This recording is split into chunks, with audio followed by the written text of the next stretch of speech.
बच्चों, आज हम सम्मिश्र संख्या के बारे में पढ़ेंगे। सम्मिश्र संख्या को कॉम्प्लेक्स नंबर बोलते हैं। ये पढ़ने से पहले सबसे पहले मैं शुरुआत करता हूँ संख्याओं से। जब हम गणित में शुरुआत करते हैं छोटी क्लास में, तो हम सीखते हैं गिनती के बारे में कि हर कोई कहता है गिनती सुनाओ। गिनती सीखते हैं हम 1 2 3 4 5। आगे चल के इन्हीं जो 1 2 3 4 5 जो गिनती हैं, इनको हम बोलते हैं प्राकृतिक संख्याएं। और इन्हीं प्राकृतिक संख्याओं में अगर हम जीरो भी शामिल कर लें तो हम उसके बाद पढ़ते हैं कि ये पूर्ण संख्याएं हो गई हैं। अब इन पूर्ण संख्याओं में को अगर हम इस तरीके से लिख दें एंड सॉन, और उससे पहले -1 -2 -3 -4 एंड सॉन, इस तरीके से लिख दें तो इनको हम कहते हैं कि ये पूर्णांक हैं। पूर्णांकों के अलावा थोड़ा सा और हम आगे बढ़ते हैं और इसमें इस तरीके की संख्याएं जैसे 2/3 -3/4 आदि शामिल कर दें। मतलब जो हमने संख्याएं पढ़ी हैं, पढ़ते जा रहे हैं, संख्याएं बढ़ती जा रही हैं, संख्याओं का विस्तार होता जा रहा है, उसमें और संख्याएं इंक्लूड होती जा रही हैं, शामिल होती जा रही हैं। उसके बाद ही जैसे 2/3 -3/4 भी इसमें शामिल कर लें तो हम कहते हैं कि ये परिमेय संख्याएं हो गई। अब इन सारी संख्याओं में अगर इस तरीके की संख्याएं आ जाएं जैसे √2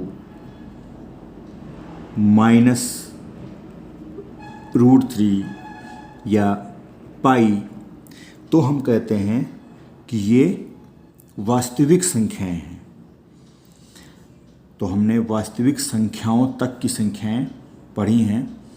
वास्तविक संख्याओं में ये सारी संख्याएं आ जाती हैं जो अभी हमने पढ़ी कि प्राकृतिक संख्याएं, पूर्ण संख्याएं, धन पूर्णांक, ऋण पूर्णांक, परिमेय संख्याएं, अपरिमेय संख्याएं, ये सारी वास्तविक संख्याओं के अंतर्गत आती हैं।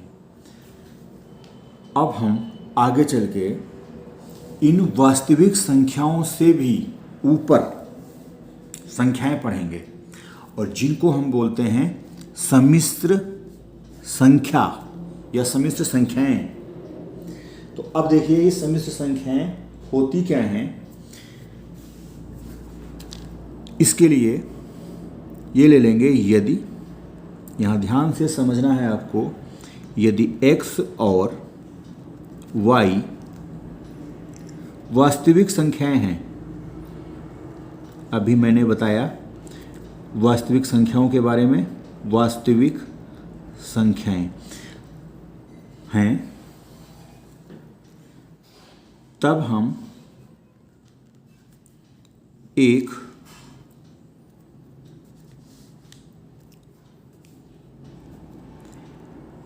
x + iy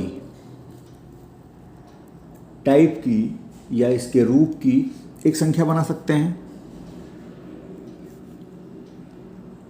के रूप की संख्या लिख सकते हैं या बना सकते हैं।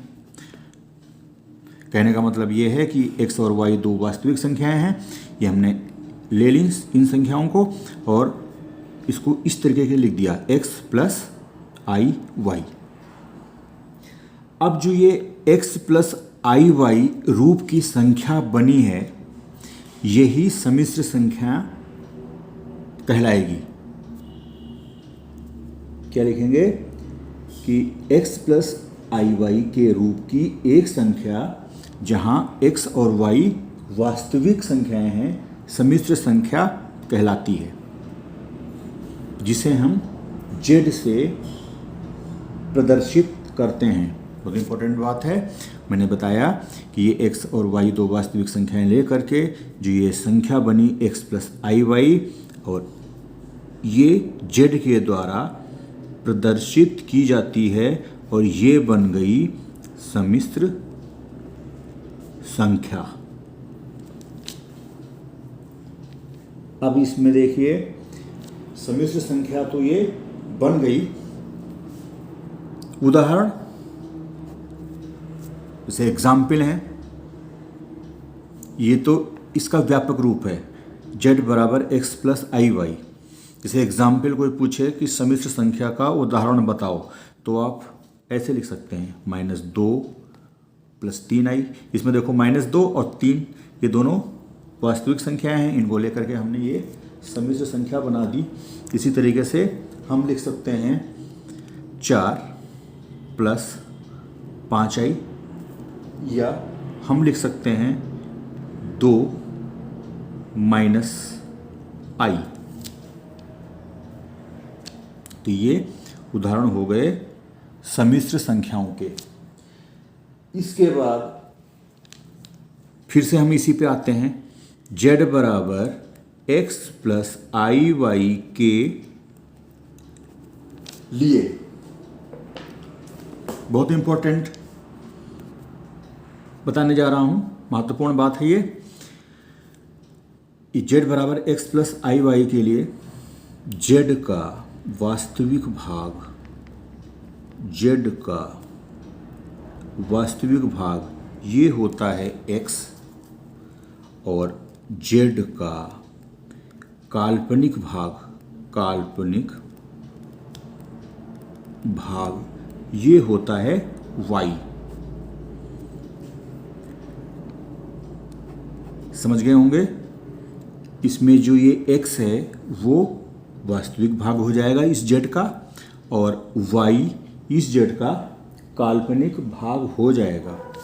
सीधी सी बात है कि ये y के साथ में i है, या i का गुणांक y है, इसलिए ये काल्पनिक भाग हो जाता है।